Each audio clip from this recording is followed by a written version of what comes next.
Episode 29। आसमान। निया जब विलेज में थी तो कभी बाहर नहीं निकलती थी, इसलिए उसने कभी रात में आसमान नहीं देखा था। फिर वो सोचती है कि 3 मून मतलब ये उसका अर्थ तो नहीं है। बहुत देर तक जब उसे स्नेक की मूवमेंट नहीं फील होती है तो वो धीरे से नीचे देखती है। नागाल की आंखें खुली देखकर वो तुरंत ही ऊपर देखने लगती है। थोड़ी देर बाद वो फिर नीचे देखती है। उसकी लाल आंखें अभी भी खुली थीं। उसे अचानक कुछ गलत लगता है और वो गहरी सांस लेकर फिर नीचे देखती है। इस बार उसे समझ आ गया था कि क्या गलत है। वो नागाल की आंख देखती है। वो ब्लरी लग रही थी। वो ऑलरेडी सो चुका था। निया अब चैन की सांस लेती है कि अब वो उसे परेशान नहीं करेगा। निया डिसाइड करती है कि वो पूरी रात ऐसे ही बैठेगी ताकि नागाल उठ ना जाए। रात में बहुत ठंडी हवा चल रही थी और वाटरफॉल की आवाज ध्यान से सुनने पर लोरी की तरह लग रही थी। निया ने गीले कपड़े पहन रखे थे जिसकी वजह से उसे बहुत ठंड लग रही थी और उसे नींद भी आने लगी थी। फाइनली उसे उस सांप की बॉडी पर नींद आ जाती है। सूरज जंगल में चारों तरफ फैल जाता है और चिड़िया की चहचहाहट सुनाई दे रही थी। चिड़िया की आवाज सुनकर निया की नींद खुल जाती है और उसे अपनी बॉडी पर कुछ कोल्ड और हैवी फील होता है। जब निया कुछ नहीं कर पाती तो वो चिल्लाती है, आओ! फिर वो आंखें खोलकर देखती है। उसके रोंगटे खड़े हो गए थे। नागाल उसे छोड़ देता है और उसका अपर पार्ट ह्यूमन बन जाता है। वो चिंता से पूछता है, क्या हुआ? निया उसकी तरफ देखती है और अपनी बॉडी को पीछे ढकेलती है, लेकिन फिर भी नागाल से छूट नहीं पाती। और डर की बात तो ये थी कि उसकी बॉडी निया के लेग्स के बीच से निकली थी। अचानक उसे हेडेक होने लगता है और उसका पीला फेस और भी पीला पड़ गया था। उसके होठ भी ब्लड कलर के हो गए थे। नागाल को लगा कि वो डर के मारे ऐसे कर रही है। ये सोचकर उसे और भी बुरा लगता है। फिर वो बोलता है। वो चावल लेकर आता है और वो उसे छोड़कर नदी में चला जाता है। निया भी अपने होठों को मुंह में दबाते हुए नदी की तरफ जाती है। उसके गीले कपड़े उसकी बॉडी टेम्परेचर की वजह से सूख चुके थे। नदी तक पहुंचते पहुंचते वो पूरी तरह थक चुकी थी। पानी में अपनी इमेज देखकर निया खुद को पहचान नहीं पा रही थी। रात में दोनों बाहर ही सोए थे, इसलिए कोई भी जानवर वहां मीट खाने नहीं आया था। निया वहां जाकर कोल्ड मीट खाती है। नागाल अपनी स्नेक स्किन लेकर किनारे पर आता है और फिर एक हाथ से निया का हाथ पकड़कर बोलता है, चलो गांव घूम कर आते हैं। निया आश्चर्य से पूछती है, विलेज? उसकी मुरझाई आंखें बड़ी हो जाती हैं। उसके पास एक चांस आया था। एपिसोड 30। पशु नगर से मदद। ओह निया! एक लकड़ी के घर में घास में एक लेपर्ड लेटा हुआ था। जब अविनाश को आवाज आती है तो वो जो काम कर रहा था उसे बंद करके बाहर आता है। जिराज रुको! क्या तुम मरना चाहते हो? जिराज अपनी आंखें खोलता है। उसकी गोल्डन आंखों में गुस्सा साफ दिखाई दे रहा था।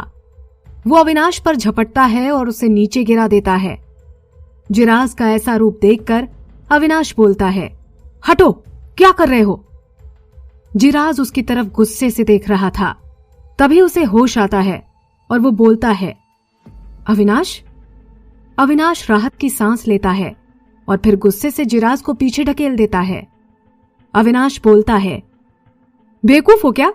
अभी तुम अपना रूप मत बदलना, नहीं तो तुम्हारे घाव और ज्यादा गहरे हो जाएंगे। जिराज चिंता से पूछता है, निया कहां है? यह सुनकर अविनाश चुप हो जाता है।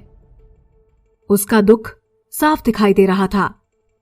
उसे भी दुख था, लेकिन उसने कभी निया की उम्मीद नहीं की थी, इसलिए उसे किसी साथी के चले जाने का दुख नहीं था। उसे सिर्फ निया के लिए बुरा लग रहा था। फिर अचानक उसकी आंखों में चमक आती है, जैसे उसे कोई आइडिया आया हो, और वो भाग जाता है। अविनाश उसे रोकता है। तुम कहां जा रहे हो? तुम्हें चोट लगी है, अभी तुम्हें ठीक होना है। फिर जिराज उस पर दहाड़ कर उसे धक्का दे देता है और भाग जाता है।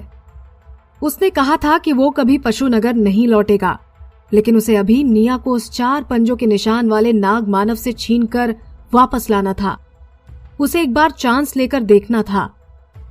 पशुनगर के बीच में एक 4 मंजिला पुराना पत्थर का महल बना था। वो वहां की सबसे सुंदर जगह थी।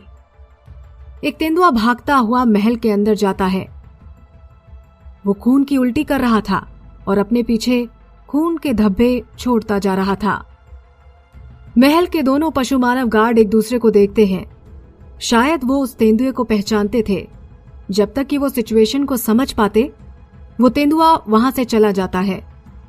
फिर दोनों पशु मानव गार्ड्स दरवाजे पर ऐसे खड़े हो जाते हैं जैसे कुछ हुआ ही नहीं हो। उधर महल के पीछे गार्डन में एक 30 साल की औरत पत्तों से सजी कुर्सी पर लेटी है। उसका साथी उसके लिए जो अलग अलग जगहों से खाने की चीजें लाया था, उन्हें खा रही थी। दिशा रेड फ्रूट खाते हुए बोलती है, ये जो मेलन सिटी ऑफ डेजर्ट से लाए हो, ये सबसे स्वीट है। तभी वो तेंदुआ दौड़ता हुआ वहां आता है। दिशा उसकी तरफ देखते हुए बोली, कौन हो आप? अगर इसे अंदर आने की इजाजत मिली है तो ये कोई अपना ही आदमी होगा। इसकी कौन साथी थी? वो इतना घायल था कि दिशा उसे पहचान भी नहीं पा रही थी।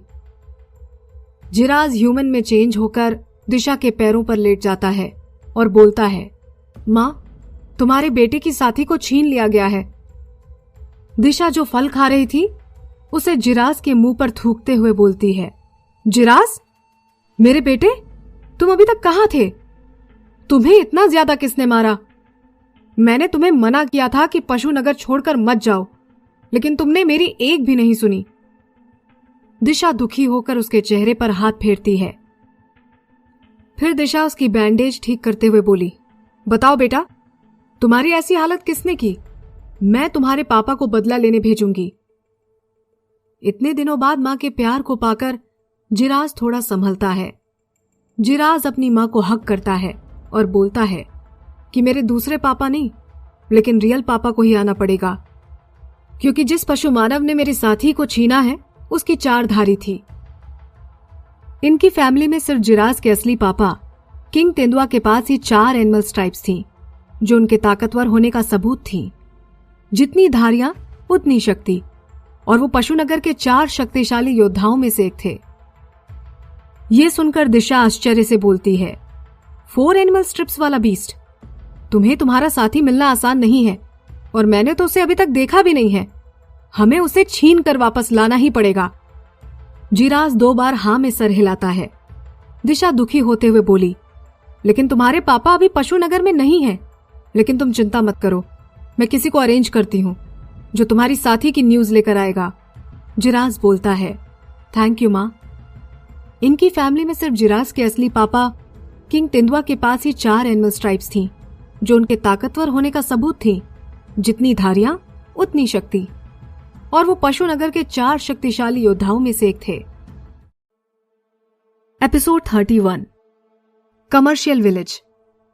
नागाल और निया जंगल में घूम रहे थे। आगे कहीं धुआं उठ रहा था।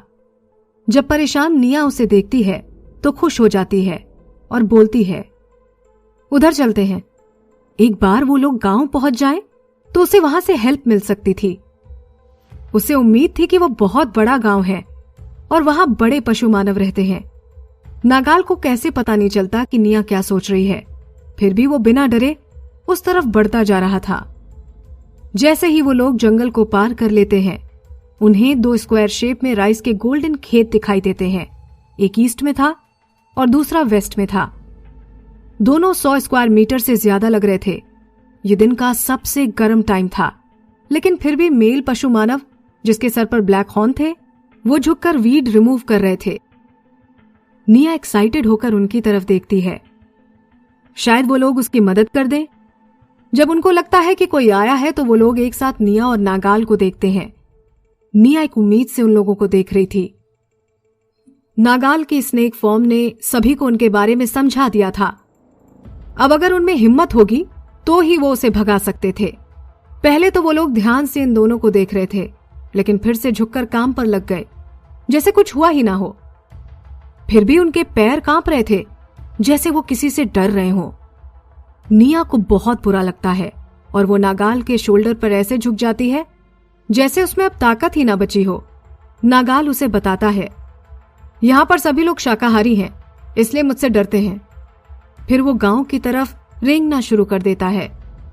यहां पर फसल उगाने में सभी पशुमानों में से भेड़ों का कबीला बेस्ट है, लेकिन वो फसल खुद के लिए नहीं उगाते, बल्कि मांसाहारी पशु मानव से नमक और बाकी रोज की चीजें एक्सचेंज करने के लिए इस्तेमाल करते हैं। ये था एक कमर्शियल गांव। यहाँ पर मांसाहारी पशु मानव रोज अपनी साथी को खुश करने के लिए खाना लेने आते थे। नागाल के आते ही उस शीप विलेज की गलियों में सन्नाटा हो गया था। सभी पशु मानव की नजरें उस आधे सांप और आधे इंसान वाले नागाल पर थीं। वो सभी लोग उसे देखकर डर रहे थे। वहां पर जो मांसाहारी पशु मानव थे वो उसे देखकर गुस्सा हो रहे थे, पर तभी नागाल के 4 धारीदार निशान देखकर उनका गुस्सा डर में बदल जाता है। वो तो अच्छा था कि नागाल अपने साथ साथी लेकर आया था, नहीं तो सारे पशु मानव अपनी लड़कियों के पास खड़े होते। नागाल के साथ किसी लड़की को देखकर वो लोग उसे देखने के लिए बहुत क्यूरियस हो रहे थे। जब उन्हें निया का फेस दिखाई देता है, उनकी नजरें वहीं टिक जाती हैं। हे भगवान, इस दुनिया में इतनी सुंदर लड़की कैसे हो सकती है? उसकी वाइट स्किन बर्फ की तरह लग रही थी और उसकी आंखें मानो आत्मा में झांक सकती हों। लेकिन निया का फेस बहुत सैड लग रहा था। उसे देखकर सबके दिल में दुख हो रहा था। वो सोच रहे थे कि हम इसे खुश करने के लिए कुछ भी कर सकते हैं। वो लोग सोच रहे थे कि पक्का ये किसी बड़े कबीले में पली बढ़ी लड़की है। नागाल की आंखों में गुस्सा दिखाई दे रहा था। जिन भी लोगों की नजरें उसकी लड़की से हट नहीं रही थी, उन्हें वो अपनी पूंछ से हटा देता है। नागाल कड़क आवाज में बोलता है, तुम लोग मरना चाहते हो? जो लोग यहां पर सामान लेने आए थे उनकी भी ऊपर देखने की हिम्मत नहीं हो रही थी। वो नीचे रेंगते हुए वहां से भाग जाते हैं। थोड़ी ही देर में वहां सिर्फ भेड़ पशु मानव दिखाई दे रहे थे जो अपनी दुकानें संभाल रहे थे। एक भेड़ पशु मानव जो चावल बेच रहा था, जब वो देखता है कि 4 धारीदार निशान वाला नाग मानव उसकी तरफ आ रहा है, तो वो डरती हुई आवाज में बोलता है, आपको क्या चाहिए? नागाल बोलता है, मुझे चावल चाहिए। वो डरा हुआ पशु मानव तुरंत एक राइस बैग निकालकर काउंटर पर रख देता है। एपिसोड 32 बीमार और बेहोश। नागाल गुस्से से बोलता है, तुम्हारे पास जितना है सब निकालो। वो बेचारा पशु मानव बस रोने ही वाला था। वो डरते हुए बोलता है, अయ్यो, मेरे घर में 4 लोग हैं, 3 लड़के और एक साथी। सभी लोग इन्हीं राइस पर जी रहे हैं। प्लीज हमारे लिए थोड़ा छोड़ दीजिए। नागाल निया को नीचे उतार देता है और अपनी स्नेक स्किन में से एक क्रिस्टल निकालकर बोलता है, तुम्हारे गांव में जितना भी चावल है मुझे सब चाहिए। नीचे उतरते ही निया को चक्कर आने लगे। वो सिर्फ वहां काउंटर को पकड़कर खड़ी थी। वो सोच रही थी कि ऐसे तो ये पूरे विलेज को लूट लेगा, लेकिन वो भेड़ मानव खुश दिखाई दे रहा था। वो नागाल को बोलता है, ठीक है, मैं भी जाकर सबसे बात करता हूं। ये एनर्जी क्रिस्टल है। सिर्फ एक ही क्रिस्टल से ये लोग पूरे गांव के लिए 1 साल तक का नमक ले सकते हैं। उनको अब पूरे साल नमक के लिए परेशान नहीं होना पड़ेगा। उस एक ट्रांसपेरेंट क्रिस्टल ने पूरे गांव को खुश कर दिया था। सभी लोग तुरंत सारा चावल लेकर आते हैं, लेकिन सबको मिलाकर भी सिर्फ 15 से 20 किलो ही हो रहे थे। पशु मानव फिर बोलता है, हमारे गांव में सिर्फ इतना ही राइस बचा है। अब हार्वेस्ट नेक्स्ट मंथ में होगी। हम अगली बार आपके लिए राइस बचाकर रखेंगे। नागाल उसकी बातों को सुनकर हां में सर हिलाता है। वो उसके प्रपोजल से संतुष्ट लग रहा था। फिर वो एक हाथ से एनिमल स्किन से बना 20 केजी का बैग उठाता है और निया से पूछता है, चांदनी, तुम्हें इस गांव से कुछ और चाहिए तो बताओ। तेज नागाल अपनी पूंछ से एक ही मूवमेंट से बहुत दूरी तय कर लेता है।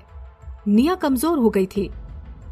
जब नागाल उसे पकड़कर आगे चला तो निया का बैलेंस बिगड़ जाता है और वो गिर जाती है।